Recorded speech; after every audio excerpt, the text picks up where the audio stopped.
So, good evening, dobre večer, Hare Krishna. Shubh Shondya, to all of our viewers all across the world. And we are very pleased to have our guest, Madanalasa Devi Dasi, also known as Maya Matoshevich, with us. She will be speaking about the verse from the Bhagavad-gita from the 4th chapter. And we also welcome our friends in Oslo, Gokwel, Oslo. And without any further ado, I would like to hand over to you, Madanalasa, and you can start your presentation or your lecture rather. Thank you. Hare Krishna. Please all accept my humble obeisances. Thank you for calling me. Thank you, Karuna Shakti. So we are reading today from Bhagavad-gita As It Is, chapter number 4 and verse number 10. So we have today a little bit longer purport, but yeah, that's good. So I will start reading. Is there some more procedure before, or I just start reading verse? Well, you could sing something or chant something, but all of us would have to be muted, because if you sing and we sing, then everything will be a total chaos. Okay. So whatever you choose to do, you would have to do it alone, and you could watch us, but you would not be hearing us. Okay, then I will just read the verse and chant Mangala Charana. Okay, so the verse. Vitaraga bhaya krodha manmaya mamupashritaha bahavo jnana tapasa putamad bhavamagataha. Translation. Being freed from attachment, fear, and anger, being fully absorbed in me and taking refuge in me, many persons in the past became purified by knowledge of me, and thus they all attained transcendental love for me. Purport by His Divine Grace, A.C. Bhaktivedanta Swami Srila Prabhupada Ki Jai. As described above, it is very difficult for a person who is too materially affected to understand the personal nature of the Supreme Absolute Truth. Generally, people who are attached to the bodily conception of life are so absorbed in materialism that it is almost impossible for them to understand how the Supreme can be a person. Such materialists cannot even imagine that there is a transcendental body which is imperishable, full of knowledge and eternally blissful. In the materialistic concept, the body is perishable, full of ignorance and completely miserable.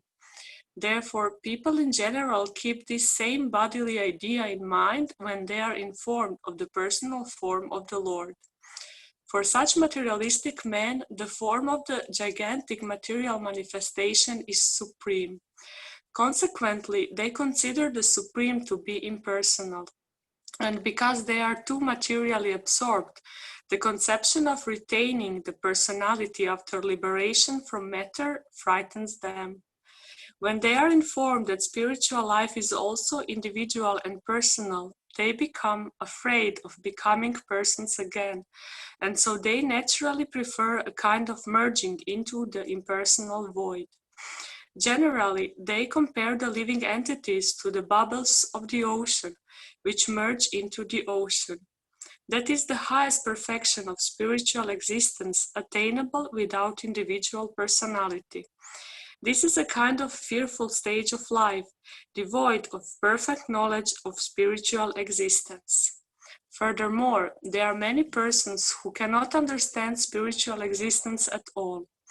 Being embarrassed by so many theories and by contradictions of various types of philosophical speculation, they become disgusted or angry and foolishly conclude that there is no supreme cause and that everything is ultimately void. Such people are in a diseased condition of life.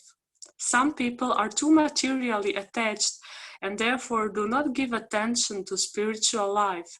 Some of them want to merge into the supreme spiritual cause, and some of them disbelieve in everything, being angry at all sorts of spiritual speculation out of hopelessness.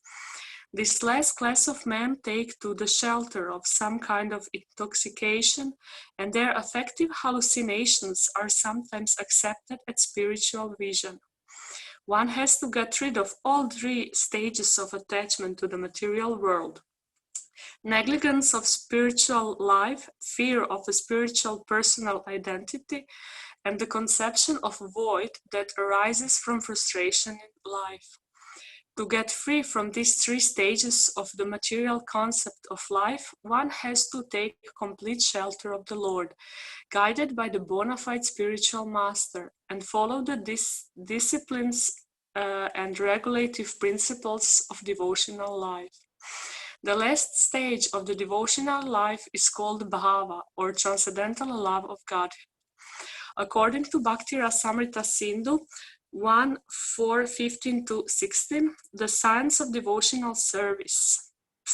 Adashrada tata sadhu sangota bhajana kriya tato narta nivriti syat tato nishta ruchistata ata sakti stato bhava stata prema abhyudamchati sadhakana mayam premna pradurbhave bhavet kramaha.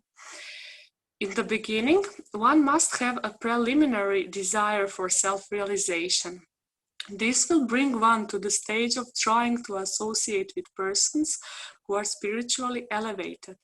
In the next stage, one becomes initiated by an elevated spiritual master, and under his instruction, the neophyte devotee begins the process of devotional service. By execution of devotional service under the guidance of the spiritual master, one becomes free from all material self-realization, from all material attachment, attains steadiness in self-realization, and acquires a taste for hearing about the absolute personality of Godhead, Sri Krishna. This taste leads one further forward to attachment for Krishna consciousness, which is matured in bhava, or the preliminary stage of transcendental love of God. Real love for God is called prema, the highest perfectional stage of life. In the prema stage, there is constant engagement in the transcendental loving service of the Lord. So, by the slow process of devotional service under the guidance of the bona fide spiritual master, one can attain the highest stage, being freed from all material attachment, from the fearfulness of one's individual spiritual personality, and from the frustrations that result in void philosophy. Then one can ultimately attain to the abode of the Supreme Lord. So let's now sing Mangala Charana. You can also repeat with me. Om Jnana Timirandasya Jnananjana Shalakaya Chakshur Militam Yena Tasmai Shri Gurave Namaha. Shri Chaitanya Manobhistam Stapitam Yena Bhutale Swayam Rupa Kadamahyam Nadati Svapadantikam.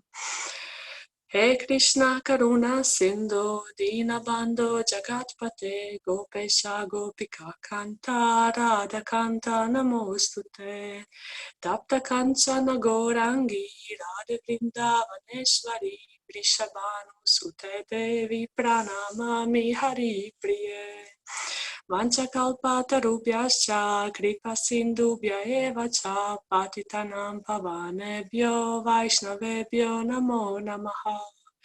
Jai Shri Krishna Chaitanya Prabhu Nityananda Shri Advaita Gadadhar Shri Vasadi Gaura Bhakta Vrinda Hare Krishna Krishna Krishna Hare Hare Hare Rama Rama Rama Hare Hare. So once more the verse. Being freed from attachment, fear and anger, being fully absorbed in me and taking refuge in me, many persons in the past became purified by the knowledge of me, and thus they all attained transcendental love for me. So we can see that today's verse is talking about taking shelter of the Lord, and actually in the end, by taking shelter of the Lord, attaining transcendental love of God. which in preliminary stage is called bhava, and in the highest stage prema.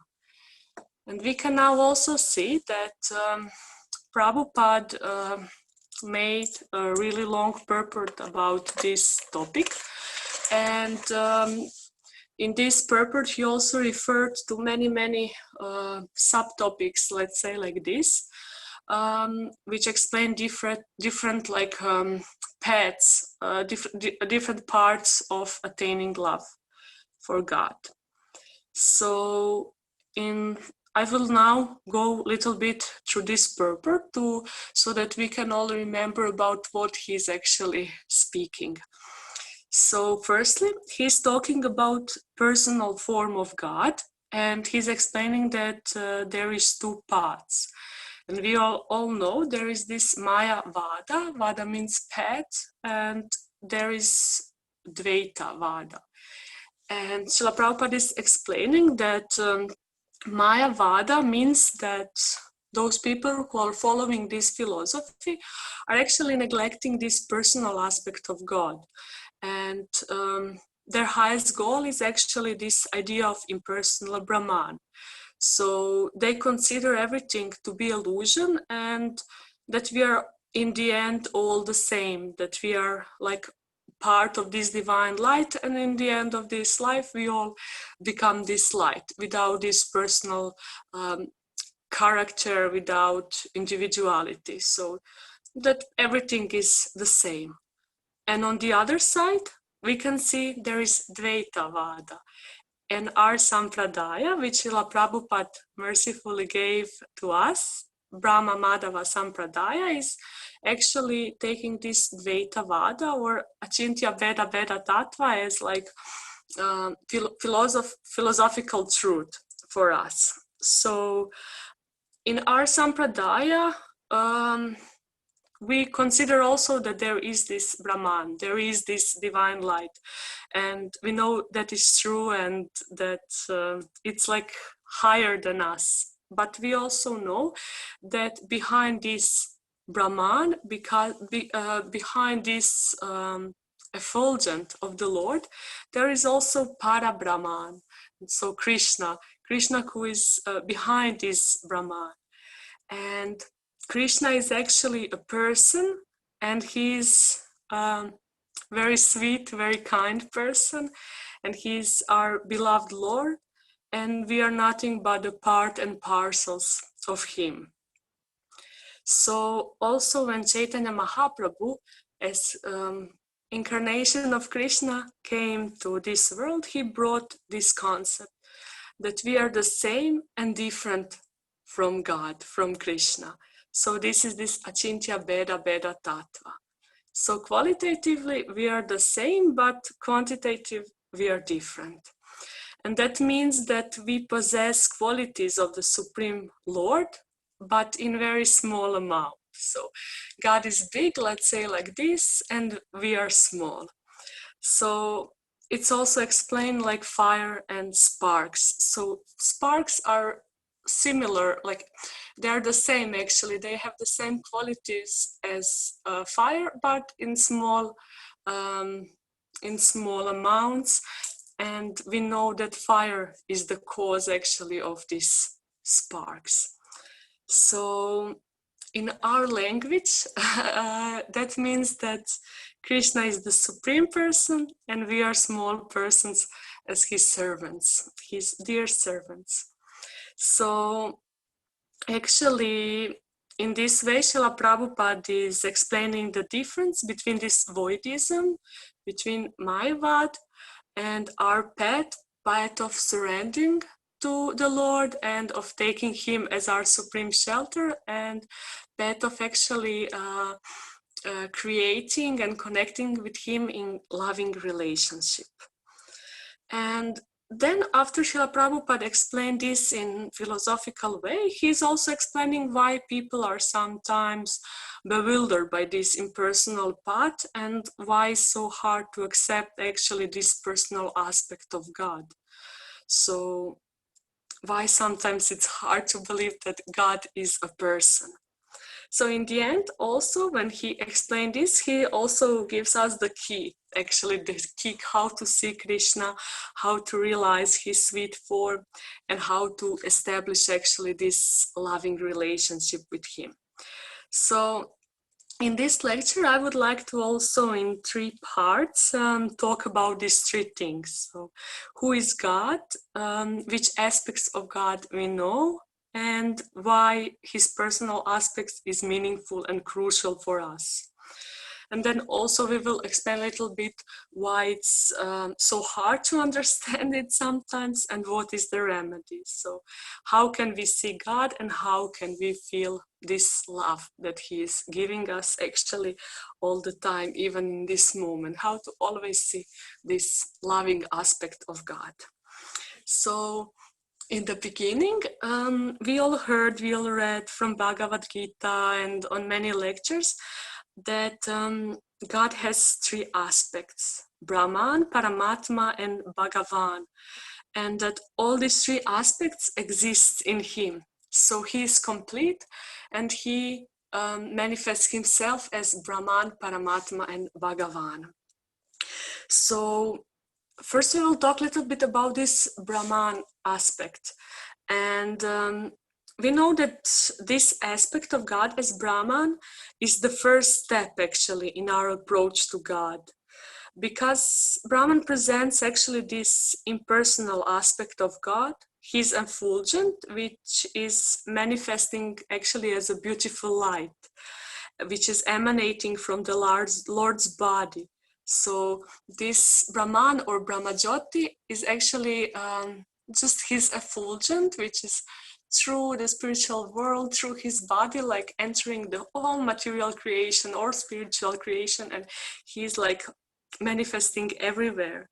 So it's actually, let's call it spiritual light. So it fills the spiritual world, and when this light, this effulgence is transformed by him, it becomes the primordial elements of material world. So because of that, it says that this Brahman pervades everything. And we see that Prabhupada is explaining this as, for example, when we are traveling, and then we see that there is something in the distance, like we see that there is some town, but we cannot actually realize what kind of town is it. For it, it's like a little bit foggy, so it's not clear what is there. And then when we maybe come a little bit closer, then we can see, oh, this is some town. I can now clearly see the houses. I can clearly see parks and things like that. But when we come a little bit more closer inside, then we can see that in this town are people, life is there, activities, varieties of these activities and things like that.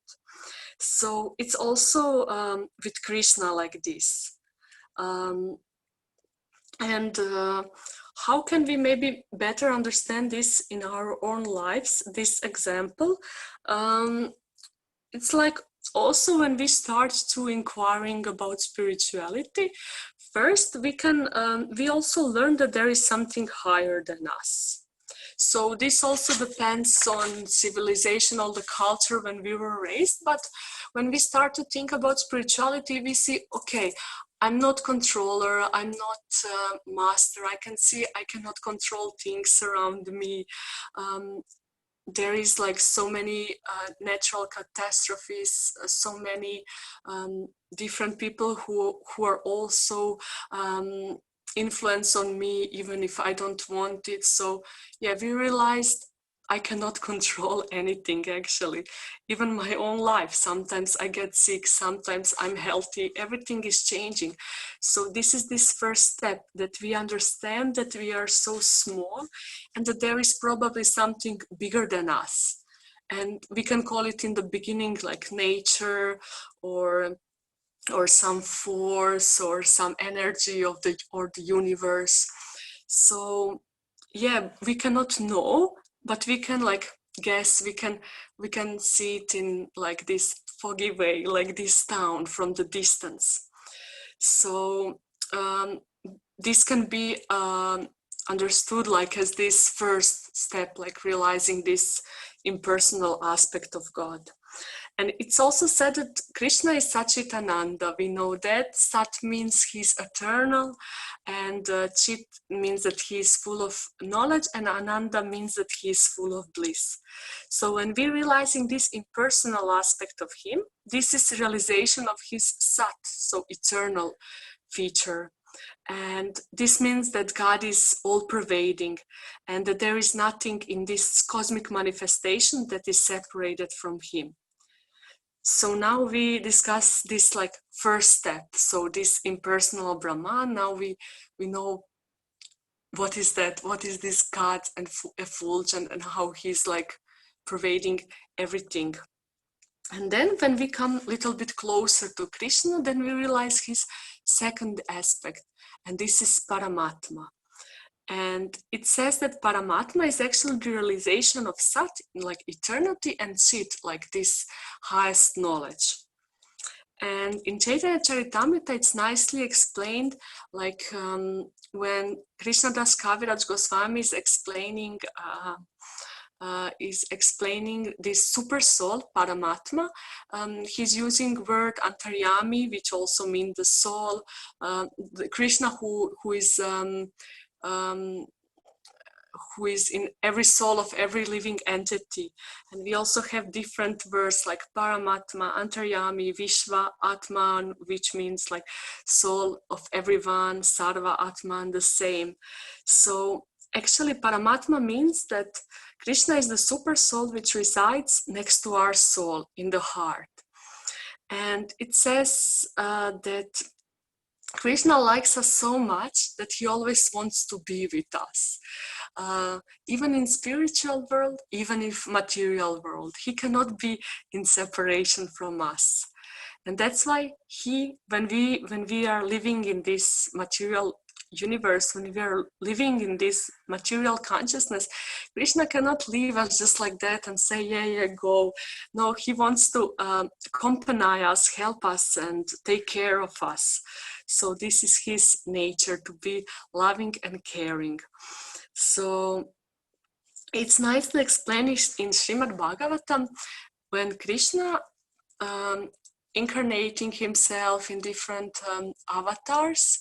There is one category of avatars which is called Purusha avatar.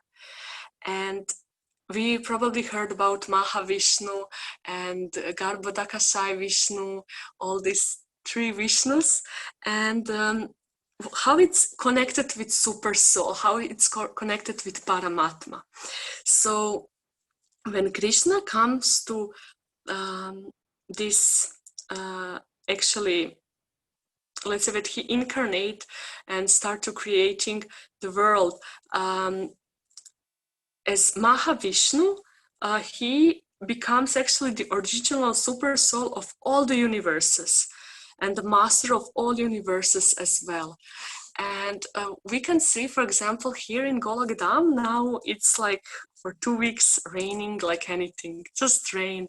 And it's like really heavy rain. And when I look at my window, there are lots of these drops of the rain on the window. And sometimes I'm looking at these drops and I remember I cannot count how many drops are there. So the same way universes, different universes in this material creation look like these little drops on the window. And when this Mahavishnu, Krishna as Mahavishnu comes, he becomes super soul of all of these universes. He's also like present everywhere. And then because he's so personal, he wants to also come in each of every this universe, he wants to come in.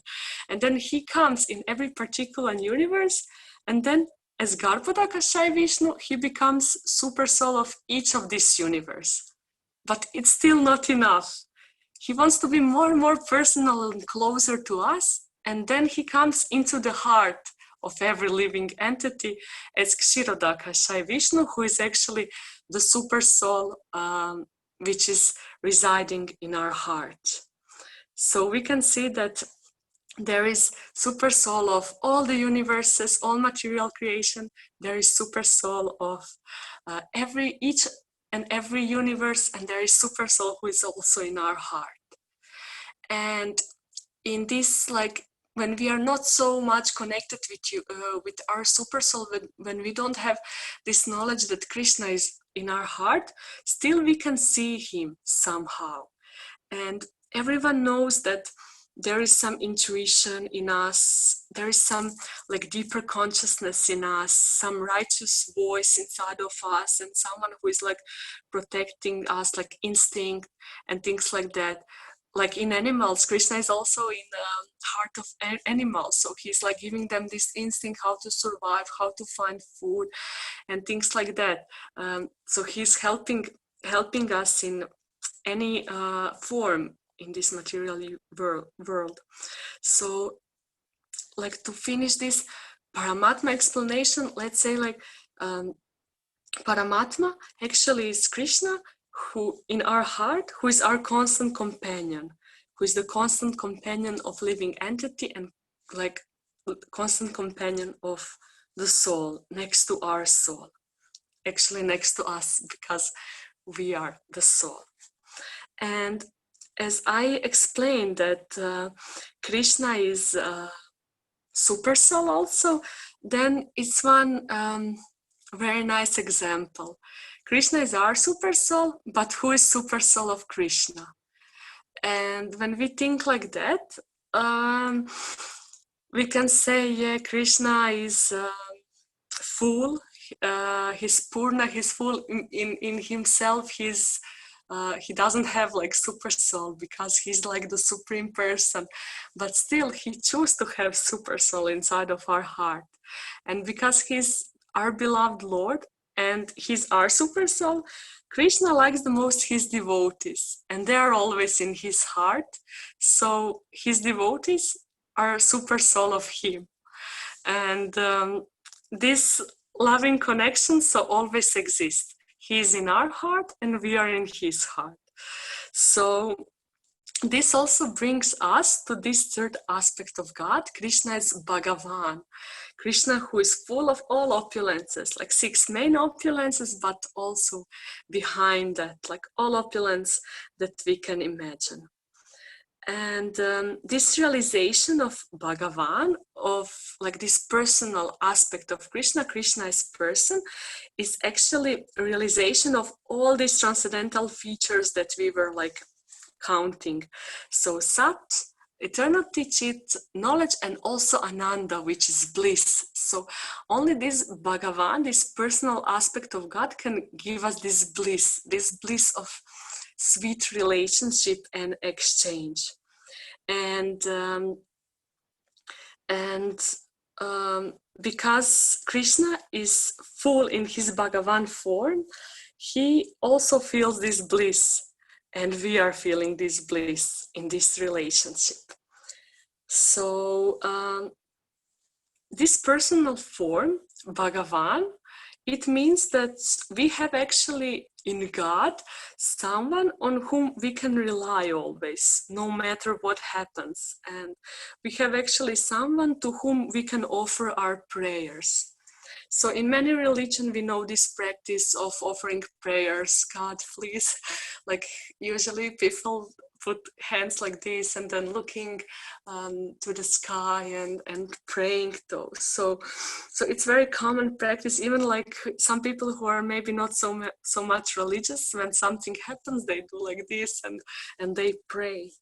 So in this, we can see that God needs to be person, because what is then use of our prayers if he is not person? If there is no one to whom these prayers are going. So there needs to be someone behind this, and it needs to be someone's ear which can hear these prayers. Of course, not this material ear like my ear, but spiritual, transcendental ear through which like these prayers can come. And there needs to be someone who can listen and who can also reciprocate to our prayers. And we can see that actually this Bhagavan has many names in different tradition, and in Vedic tradition even there are so many names of God. And Srila Bhaktisiddhanta Saraswati Thakur is explaining actually that there are two types of names for God. So first, we have secondary names and primary names.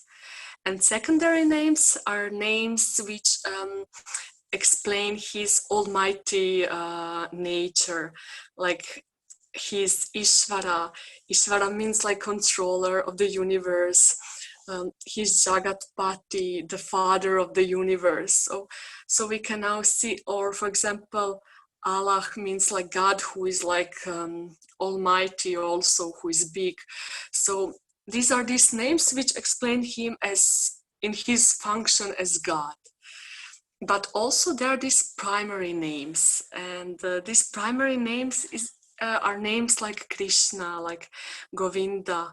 Krishna means one who is all attractive. Govinda, one who is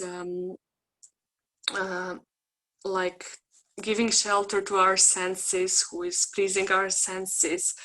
Then there are like more intimate name, Yashodanandana, beloved son of Mother Yasoda. And we have name as like Radhakanta, the lover of Radha. So we can see these names are describing more him as a person. And what is the most important, why these names are important for us, is because these names connect us with the Lord. When we say Govinda, one who is giving pleasure to the senses, it means like who is giving, Go means senses, but also means cows. So to whom, to which senses he is giving this pleasure? To our senses.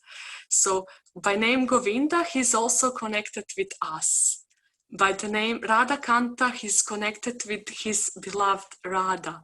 So, and also Srimati Radharani has also her names, which are also connected with us. So all these names, these primary names of God, are calling us. So I'm not alone. I'm God, but I don't want to be alone. I want to be with you, with each of us.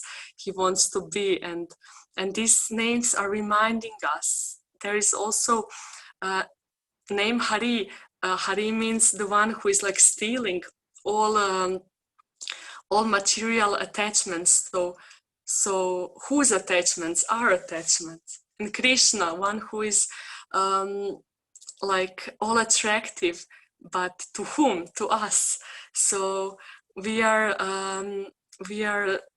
so fortunate to have this person who is actually with every act, with every step, like calling us to come to him.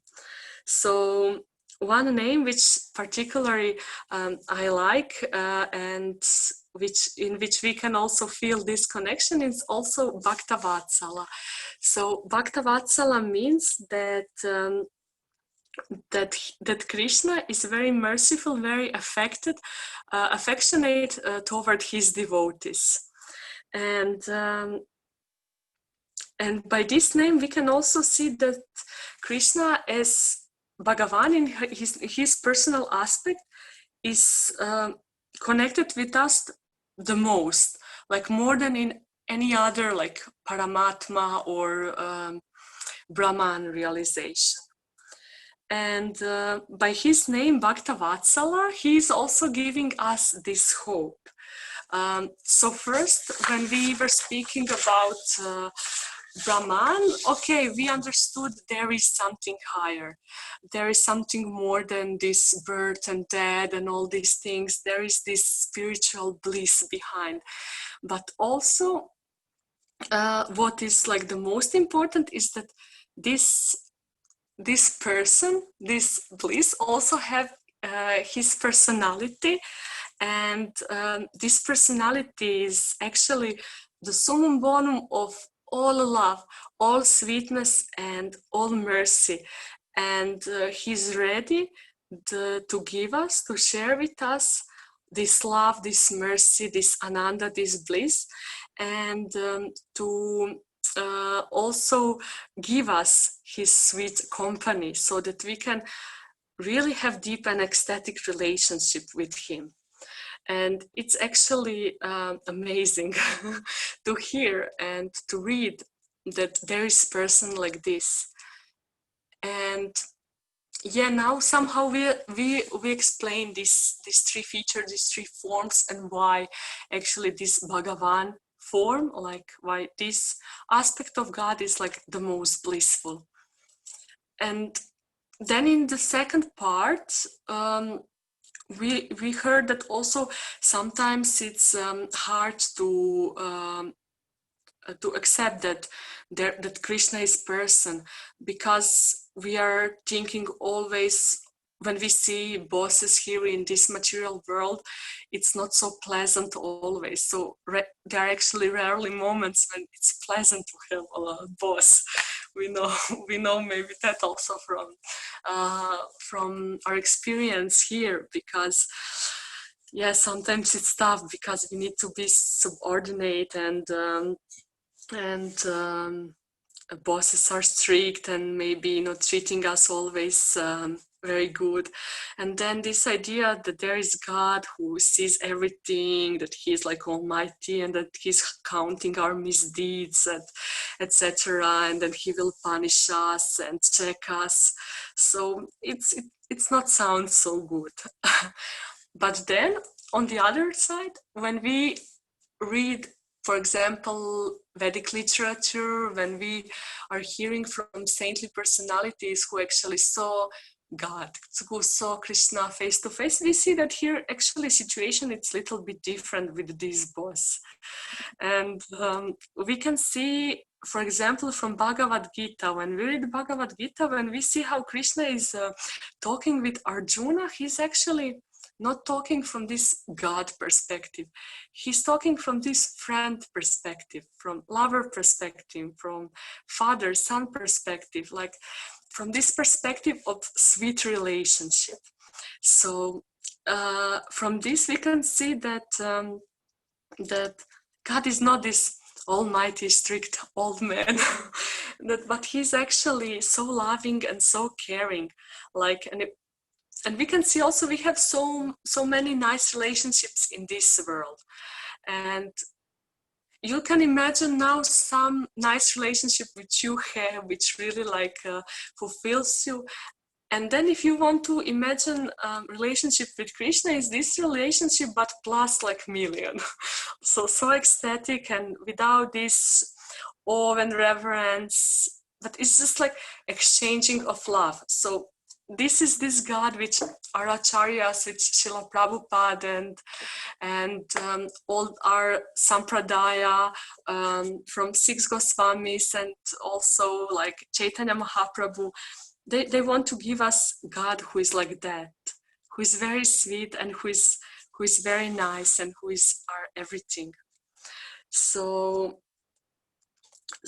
yeah, and actually that brings us to this last part about which I wanted to speak, is actually how to realize this, and how actually to get this realization that that God is person, that we can have relationship with him, and how to awaken this relationship.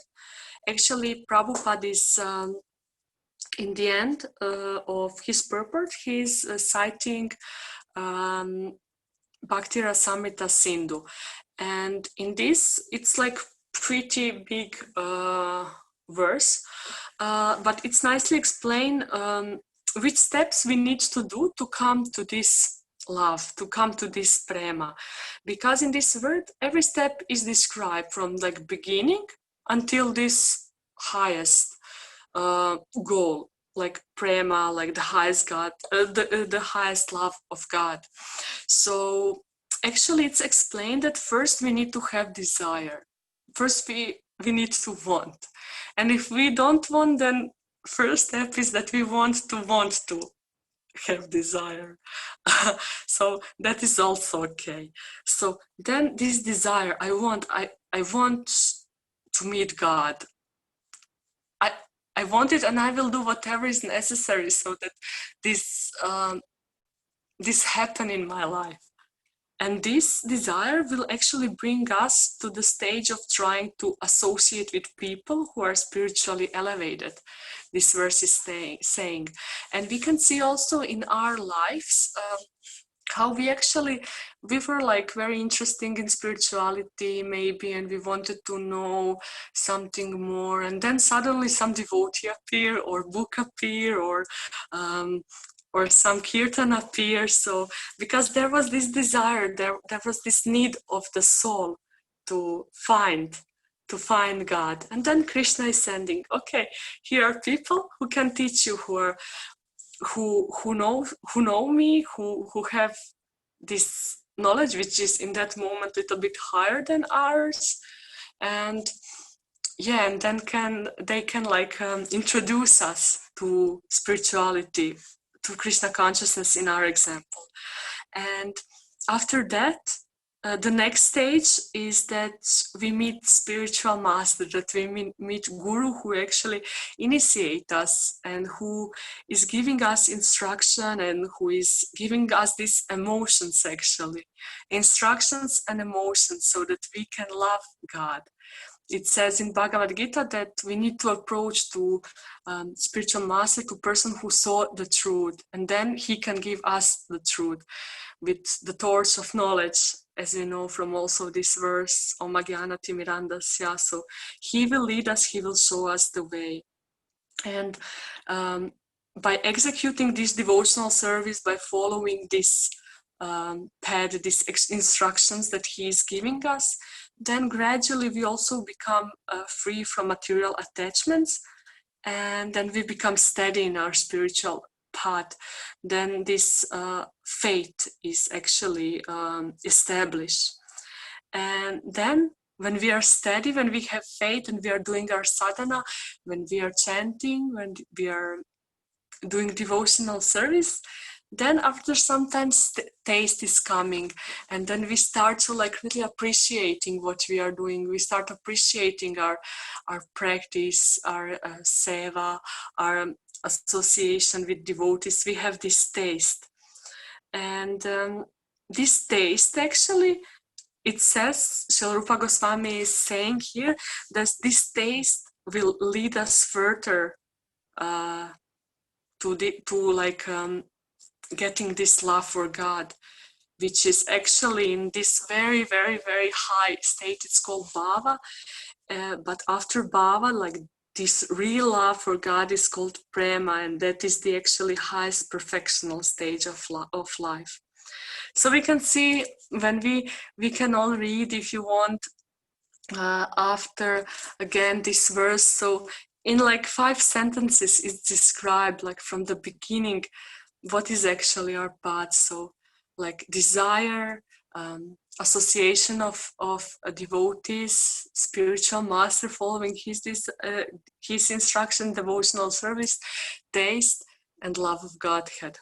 So it sounds very easy, but still we know that there is lots of things to do, and this desire in us needs to be really strong, and this steadiness, and somehow, no matter what happens, I think even if we maybe fall thousands of times and do some things which may be like maybe we have so many attachments, maybe we think, oh, I cannot do this, but nothing is important actually but this desire and our steadiness to do it even if we fall. So if we fall, then we again how to say, like stand up and just continue, because this is the most important thing, never to give up from this relationship, because Krishna is here and he's waiting, and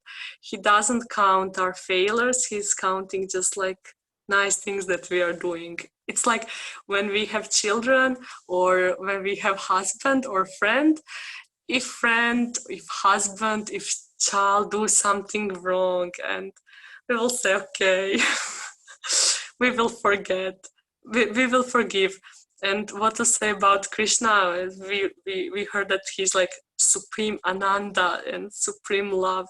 So how then he will abandon us? He's always here. And when we know this, then there is no like giving up. Then there is no lamentation, because we know that he will give us mercy and that he will actually always like lift us, even if we do something wrong.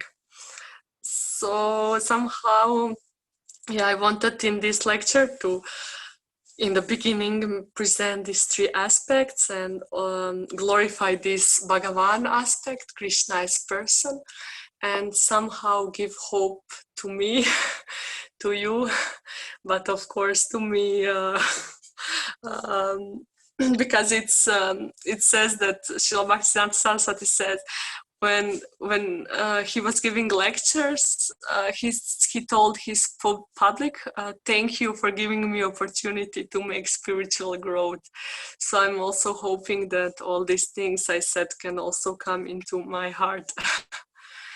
So I would like to finish here, and yeah, maybe if someone wants to say something, comment or ask.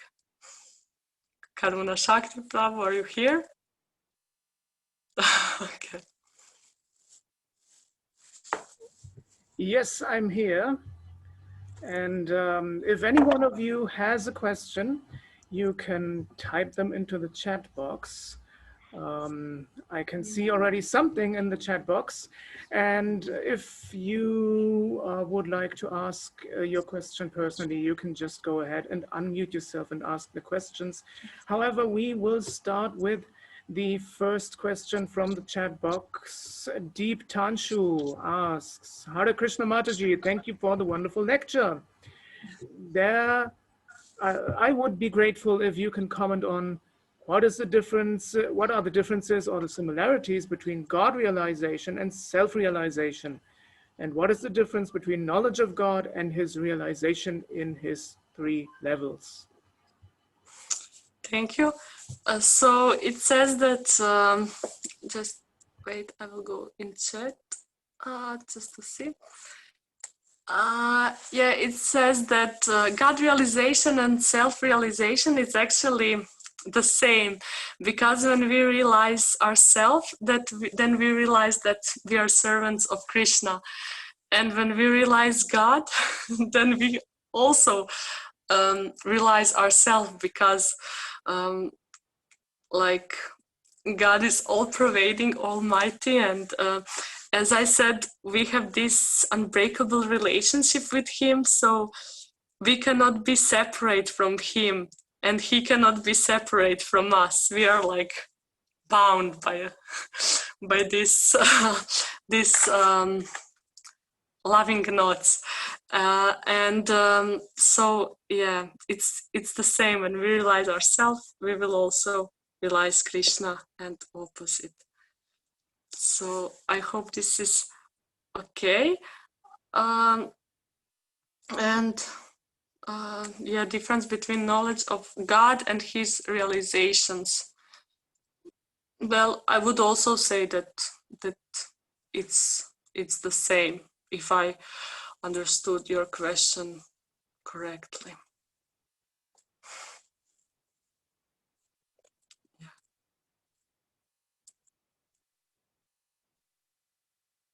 Karuna Shakti Prabhu.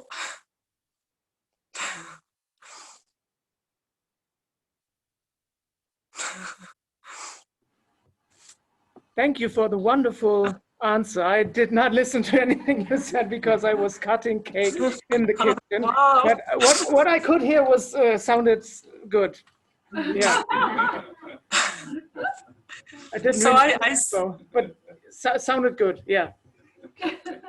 I see that you are keeping the same standard about cooking, like always, some wonderful preparations since I was there in December. I didn't make the cake. That was Lika Shavanti. Yeah, but still. Okay. So there is a question from the audience, from Okay. Bhakta Shumit, he's coming to the front. Hare Krishna. Hare Krishna Mataji. Mataji, please accept my humble obeisances. Also. So my question will be like, as you said, that there are like three Vishnus as Mahavishnu, Karanodakshay Vishnu, and Garbhodakshay Vishnu, Karanodakshay Vishnu, and Kshirodakashay Kshirodakshay Vishnu. Vishnu. So, and then in different incarnations, God came as like Ramchandra, Narasimhadev. So, my question is that why in this in that Dapar Yuga, Lord came as himself, like he manifested as Krishna, right? And he's the Supreme Lord, and the Supreme Lord manifested himself in this material world.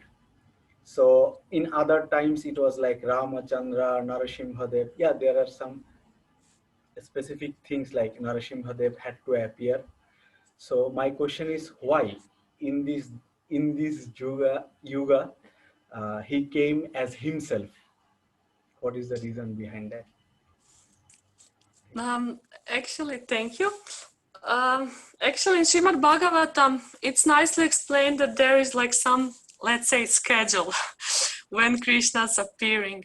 So sometimes in Dvapara Yuga, he's always appearing as Krishna. In Kali Yuga, he's appearing as Kalki, and in Treta Yuga, he's appearing as Ramachandra. So in every yuga there is different need for different incarnation.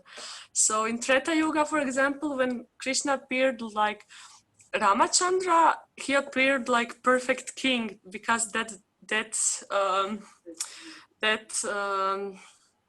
yuga was about that, about like sacrifices, and there were like these kshatriyas and very righteous yuga. And also, for example, I can say example of Chaitanya Mahaprabhu. He came as the most merciful incarnation. And why he then came, like, for example, in Kali Yuga? Because in Kali Yuga, it's like a necessity of incarnation like that.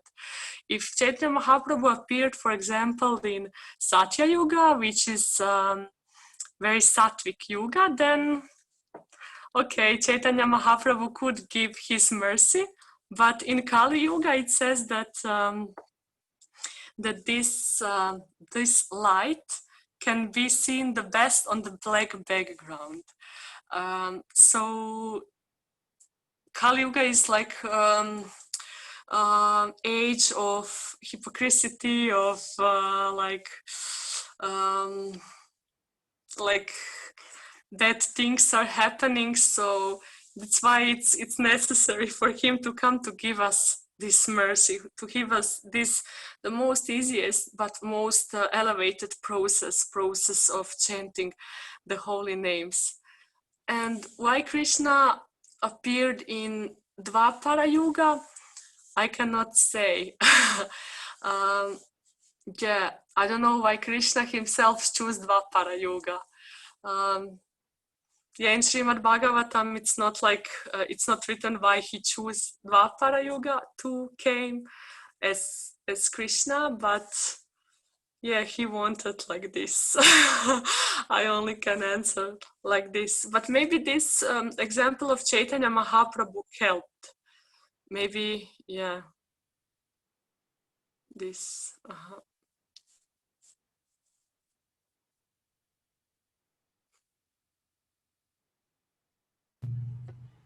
Mataji, and uh, your answer leads to another question. I'm so sorry. Okay. So the question will be, yeah, basically I was reading Srimad Bhagavatam, and I don't know why I was like feeling this thing is going on in my mind, that yeah, why Lord came to be in himself as himself in Dapar Yoga. And another question is like as you said, different yugas he came as like in different incarnations. So my question will be there are like millions and billions of Brahmanda, as you said, the raindrops on your window, right? The So universal. yeah, so in all of those Brahmandas or all of those universes, there are like arts, and there might be some arts. There are like Satya Yoga. Yeah, yeah, there are, yeah, whatever what I understood that. So my question will be: so Lord is appearing in different universes at different time. Right now it's Kali Yes. Yuga here, but in some other world it may be Satya Yuga. Right, Madhavi? Yes. So my question is: when Lord come to these different universes again and again, does he always enjoys or always relishes all the leelas of him uh, on the same way, like as you as you have said that Chaitanya Mahaprabhu came at Kali Yuga, so like 500 year ago. So if in another universe Chaitanya Mahaprabhu comes, will he do the same leelas again what he did here, uh, or it varies that it's another world or another earth, so it will vary? Okay, thank you for this question very much. It's very interesting topic. Yeah, actually, it says that also right now Chaitanya Mahaprabhu is in another universe, or Krishna Lila is going on in another universe. And as we can see, sometimes we hear some pastimes, and they have different. Like it's the same story but with different details. So Krishna is manifesting all his pastimes, like all these leelas that we know in different universes every time, again and again, but some details are different.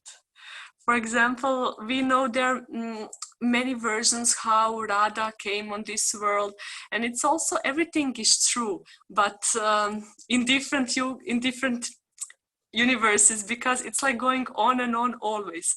But it's not that these pastimes are happening and that they're like boring. Oh no, now I know what will be. Nisimhadev will kill Hiranyakashipu, and no, every time it's like so exciting again and again, and with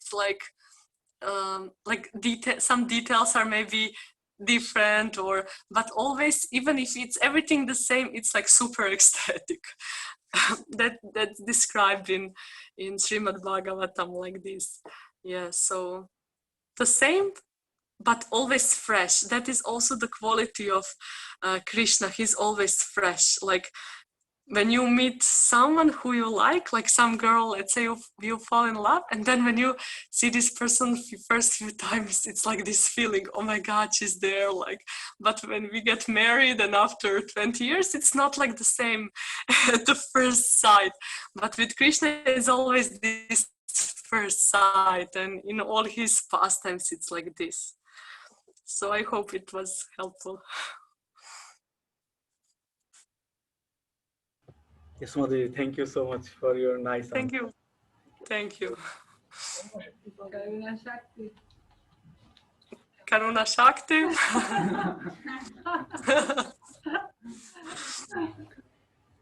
Well, it seems there are no other questions. Thank you very much. So no questions from the audience, and if there's, maybe I can see someone lurking in ISKCON Oslo. I don't know if he's eager to ask a question or not. Could be. I asked my question via chat, Prabhu. Haribol.